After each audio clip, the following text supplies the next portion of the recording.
तो महायुति ने शानदार जीत तो दर्ज की ही है। उधर देवेंद्र फडणवीस जिस तरीके से पोस्ट करते हैं कि बास की उड़ान अभी बाकी है, तो क्या बास के ही सर पर ताज सजेगा? ये एक बड़ा सवाल यहां पर खड़ा हो जाता है। देवेंद्र फडणवीस ही आखिर क्यों सीएम हो सकते हैं? ये सवाल इसीलिए क्योंकि एनडीए में बीजेपी को सबसे ज्यादा सीटें मिली हैं। महाराष्ट्र की सियासत फडणवीस के इर्द गिर्द ही घूम रही है।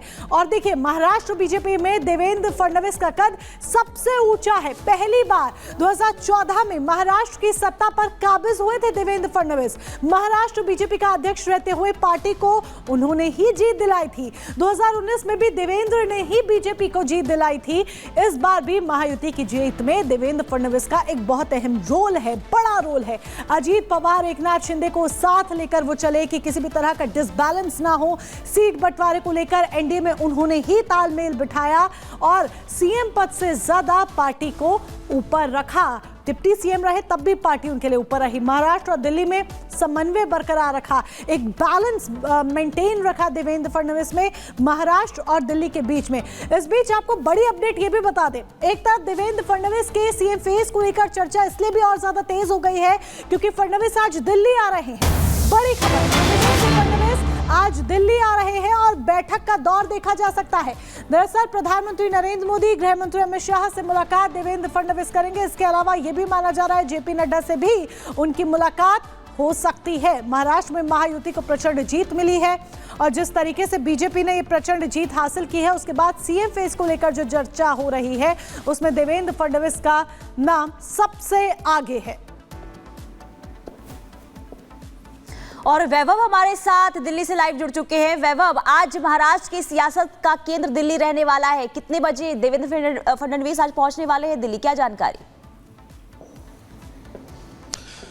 देखिए पुनीता, वक्त को लेकर अभी कोई तय नहीं है, लेकिन ये तय है कि देवेंद्र फडणवीस आज सुबह ही दिल्ली पहुंचेंगे और दिल्ली में उनकी मुलाकात प्रधानमंत्री नरेंद्र मोदी से होगी और साथ ही गृह मंत्री अमित शाह से भी उनकी मुलाकात हो सकती है और जेपी नड्डा से भी उनकी मुलाकात होगी, क्योंकि जिस तरह का उन्होंने एक्स पर पोस्ट करते हुए इस बात के संकेत दिए हैं कि बास की उड़ान अभी बाकी है, तो क्या बास की उड़ान महाराष्ट्र के मुख्यमंत्री की कुर्सी तक जाती है या फिर दिल्ली में कोई केंद्र में बड़ा मंत्रालय देवेंद्र फडणवीस को आगे चल के ऑफर किया जाता है?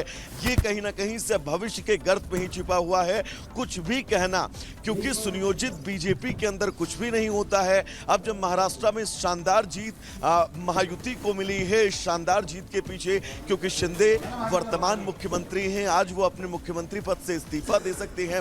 याद करिए 2 साल पहले का वो वक्त जब शिंदे बिल्कुल वैभव, आगे भी आपसे अपडेट लेते रहेंगे। तमाम जानकारी वैभव हमारे सहयोगी हम तक पहुंचा रहे थे। और इस बीच आगे बढ़ते हुए उत्तर प्रदेश का भी जिक्र यहां पर कर लेते हैं, क्योंकि पुनीता, उत्तर प्रदेश में जिस तरीके से बीजेपी ने उपचुनाव में शानदार जीत दर्ज की है, इसका पूरा श्रेय सीएम योगी आदित्यनाथ को जाता है। और ये कहीं ना कहीं जवाब है जिस तरीके से लोकसभा चुनाव के रिजल्ट थे, उसके बाद अब उपचुनाव के रिजल्ट्स। बिल्कुल, देखिए लोकसभा में जो बीजेपी के खाते में जितनी भी सीटें आई थी और इसलिए मुख्यमंत्री योगी आदित्यनाथ ने पहले ही ये सोच लिया था कि इसका जवाब दिया जाएगा, जवाब उपचुनाव में दिया जाएगा। इसे लेकर मुख्यमंत्री खुद मेहनत करते हुए नजर आए और इसलिए यानी कि एनडीए जिस तरीके से उपचुनाव में 7 सीटें लेकर आई है, इसके बाद अब पार्टी में एक बार फिर से सीएम योगी आदित्यनाथ का कद बढ़ता हुआ नजर आ रहा है। रिपोर्ट देखिए।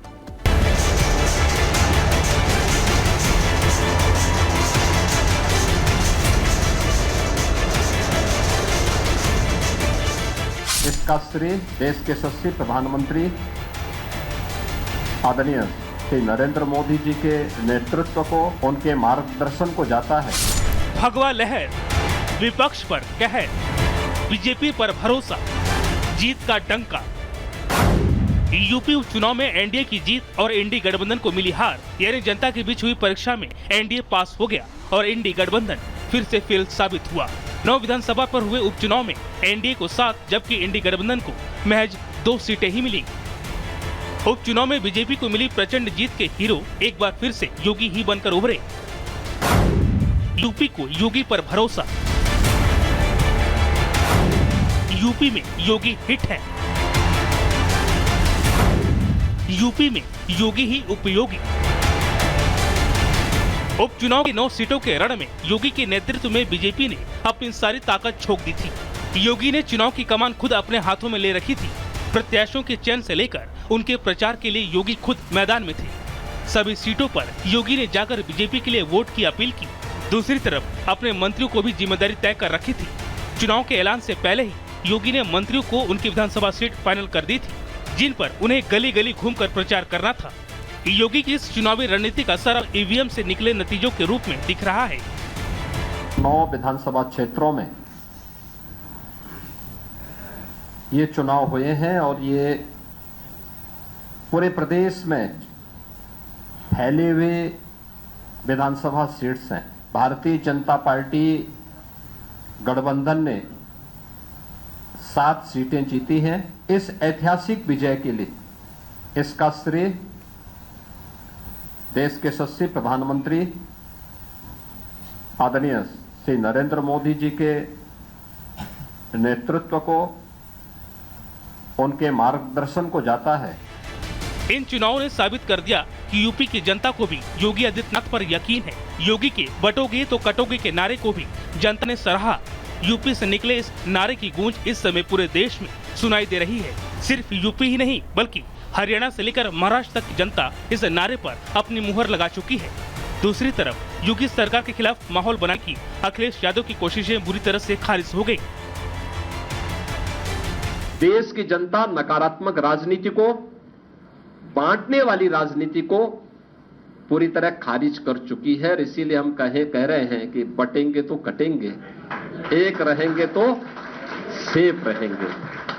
तो एक रहेंगे सेफ रहेंगे पर देश की जनता जनार्दन ने राष्ट्रीय एकता और अखंडता को मजबूती प्रदान करने के लिए, सुरक्षा और समृद्धि के लिए अपना जनादेश दिया है।